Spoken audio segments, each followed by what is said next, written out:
Okay, so now that we talked about, hi, I'm host Eric talking with famous people. Now that we talked about a really bad, obvious argument, the example of a teacher that fell asleep, didn't fall asleep, but just excused himself from work on the grounds that because it was dark inside the gym, it was nighttime and therefore time to go home. That was the example bad argument. We just dissected a little bit of how, just an example to play with there in the first video. Now we're going on to the second video. Is what expectations do you have for the other person that you would also be willing to commit to? So in any argument, we all go in with a lot of default expectations. If I'm arguing with Hami's coming in and he's got an idea of what he wants to say as a reason.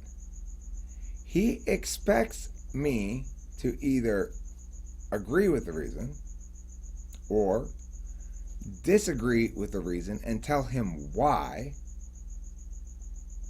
right? Or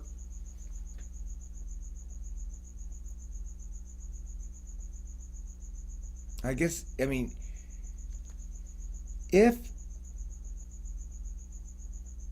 I guess it depends what you are interested in doing in a discussion, of course. But understand that if you are disagreeing with somebody on a political point, that you're arguing who should be in charge of pointing the guns at people. So in that instance, we've got to take it a little bit more seriously than maybe some other frames of reference or other contexts. Sorry, bad usage of that word there. Other contexts in which one might have to have, and thereby frame, an argument. So in this instance, let's talk about a clearly political argument in the abstract, not any particular one, in which an opponent and yourself are going to be having an adversarial discussion. It will get adversarial if you disagree regardless. If it doesn't get adversarial, then it's poor discourse. This is because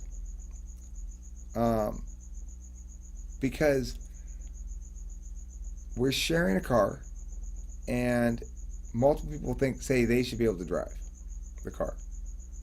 But the fates of all the people in the car are attached to who drives. So when we're having this discussion about who should get to drive and who's the best driver and what kind of driving ought to be done, it matters more and it justifies a lot more assertiveness socially than would otherwise be justified. After all, we're talking about who gets to decide where the guns are pointed and for what reasons. It's pretty important. So when you go into a conversation like this, it's important then that the discussion actually be productive.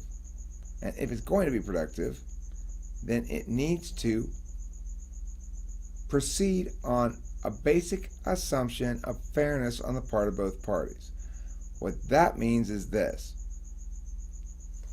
If you expect your opponent to take your points seriously and to answer them, then you have to take their points seriously and answer them. If your opponent makes an argument that says, here is why we should do X, you need to explain why that argument is wrong before you explain another argument why you're right. If that argument's still standing, then look, here's the thing. I make argument A. My opponent makes argument not A. And I say, well, argument B. Okay, you can do that, but first either concede this one's dropped or address this first. Concede this one's defeated or address it. They put an argument and say, no, that's not true because. Now you've already made a claim that this is true. They said this is not true because. if you then say, well, okay, but this is true, then, because the way arguments work is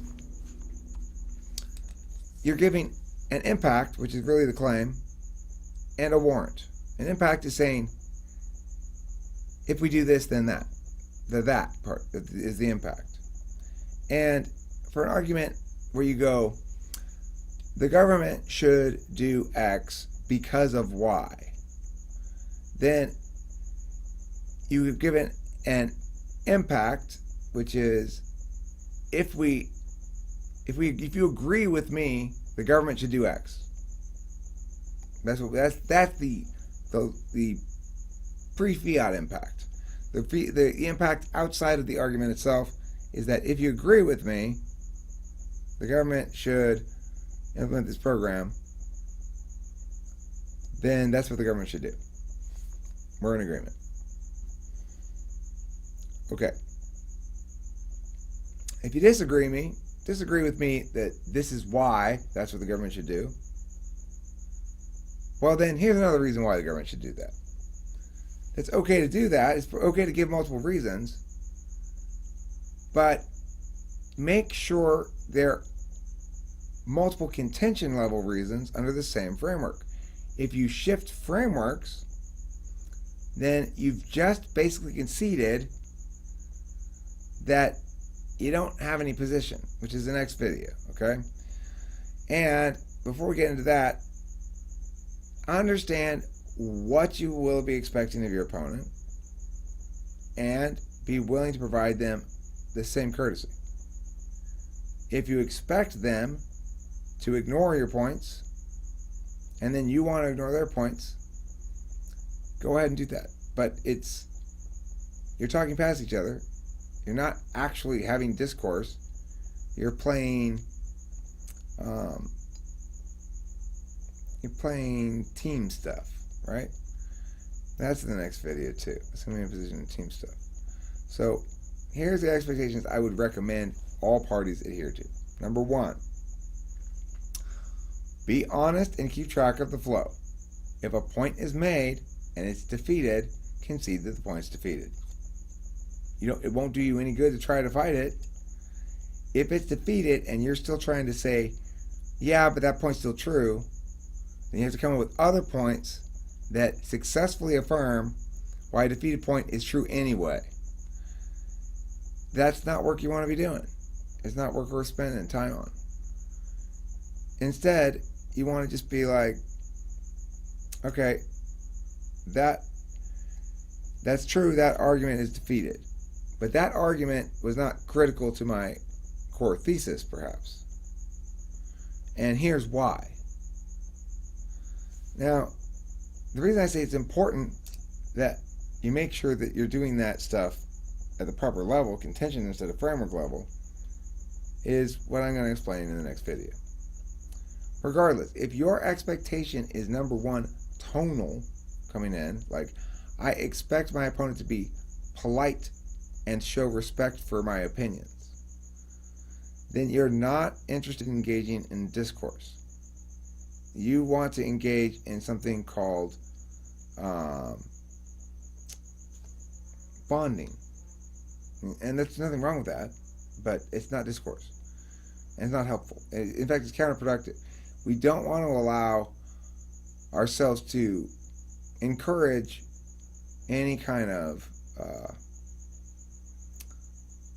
bad thinking in the political sphere because of the fact that it does so much damage, by allowing individuals to assert wrong things, wrong positions, and let those positions go unchallenged and say, well, everyone's entitled to their opinion. Your opinion is just as right as anybody else's.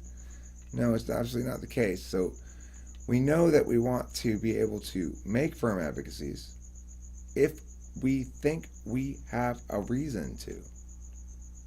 Show me the next video. Thanks for watching. Did you use your eyes to watch? Or your ears? Or a combination of both?